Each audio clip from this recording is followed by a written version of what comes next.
یاد رکھنا، آج کی عدالتیں انسانوں سے بھری ہوئی ہیں، یہ علامت ہے اس بات کی کہ دل عداوتوں سے بھرے ہوئے ہیں۔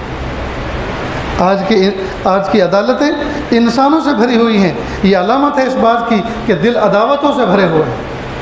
عدالتوں کے اندر جو فیصلے ہوتے ہیں ان سے عداوتیں اور دشمنیاں جنم لیتی ہیں، اور دارالفتاء اور دارالقضاء اور علماء کی صحبت میں بیٹھ کر جو فیصلے ہوتے ہیں اس سے زندگی میں برکتیں آتی ہیں۔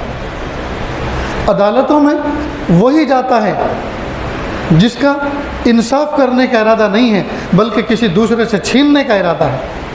عدالتوں میں وہی جاتا ہے جس کے دل میں نفرت کا بیج ہے، جبکہ دارالفتاء اور دارالقضاء اور علماء صلاح کی مجلس میں وہ آتا ہے جس کے دل میں خوف خدا ہے۔ وہ اس بات کا ڈر رہا ہے کہ میرے ذمے جو حقوق ہیں وہ شریعت کے مطابق کس طرح ادا ہو جائیں، کس طرح سے میں دنیا اور آخرت کے بازار میں پکڑا نہ جاؤں۔ وہ چونکہ خوف خدا اس کے دل میں ہے، اس لیے وہ دارالقضاء میں آتا ہے، دارالفتاء میں آتا ہے، علماء صلاح کی صحبت میں فیصلے کرواتا ہے۔